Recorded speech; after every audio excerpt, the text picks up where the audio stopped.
Today, we're going to pull back the curtain on the massive, often multi-million-dollar journey of a renewable energy project.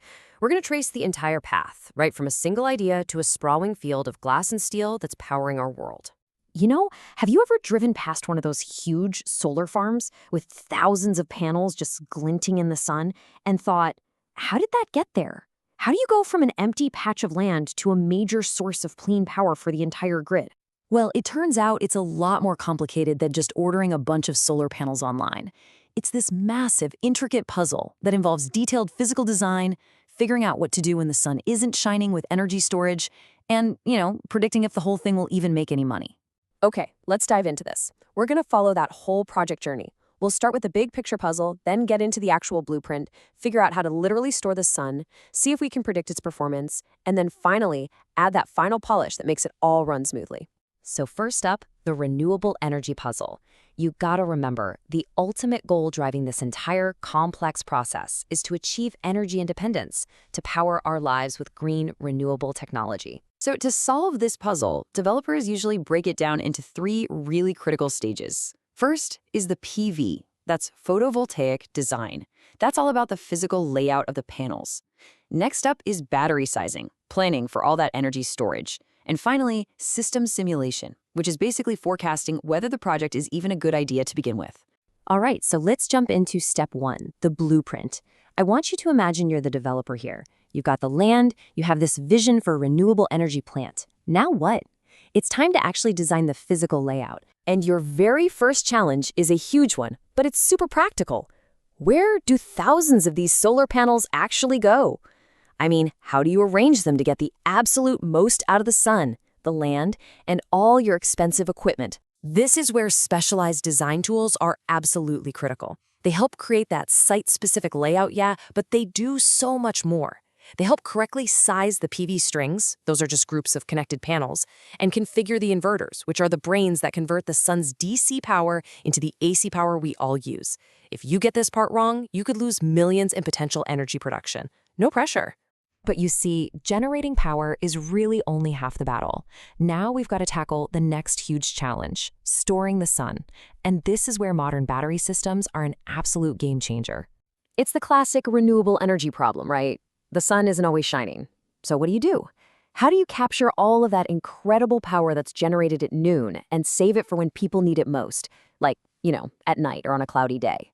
The answer is something called a BESS. That stands for Battery Energy Storage System. And it's pretty much what it sounds like, a really sophisticated system of large-scale batteries designed specifically to grab electrical energy and store it safely for later. And these big batteries are used in two really clever ways. The first is called energy shifting. Think of it like this. It's a smart financial strategy where you store energy when it's cheap to produce, and then you sell it back to the grid when prices are high.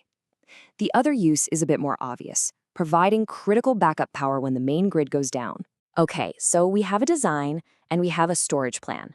But will it actually work? That brings us to step 3, predicting performance. This is kind of the crystal ball phase, where we see if the project can actually survive out in the real world. So, you've meticulously designed the layout. You've sized your batteries perfectly. But here is the multi-million-dollar question. Is this project actually financially viable? Is it going to make any money? And that's exactly why simulation is so crucial. These powerful tools model everything to project the annual energy yield. They also analyze something called curtailment. That's a fancy word for when the grid can't take all the power you're making, and you're just forced to waste it. And most importantly, they put it all together to forecast the project's financial performance down the line. And what these simulations spit out is incredibly clear. They help developers visually balance how much energy they expect to make against the energy they might lose from things like curtailment. This lets them tweak the project to get the absolute best financial return possible. All right, we're on the home stretch. Finally, we come to the final polish.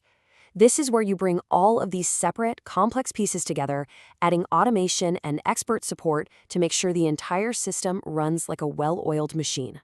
So, you've designed it, you've planned for storage, you've simulated the finances. The final hurdle is an operational one. How on earth do you manage this incredibly complex ecosystem automatically, day in and day out? The answer is a smart electrosystem. It's basically the automated brain of the whole operation, and it juggles everything: the PV production, the battery storage, even things like on-site EV charging. But it also handles really complex financial decisions like market arbitrage. It's constantly scanning market prices to automatically decide the most profitable time to buy, store, or sell energy. It's pretty amazing. But the technology alone isn't always enough. A really key point that came up is the absolute need for expert support for renewable energy project developers. Having actual human experts on hand to help navigate all this complexity is often what makes or breaks one of these massive projects. So when you put it all together, the crucial point is this: building a modern power plant isn't guesswork. Not at all. Every single step, from the initial blueprint to the final sale of energy, is a calculated, data-driven decision. And this is why it all matters so much. These advanced tools, these complex simulations, these automated systems, they aren't just theory. They are what's creating the real-world solutions that are actually moving us closer and closer to true energy independence. It really makes you think, though.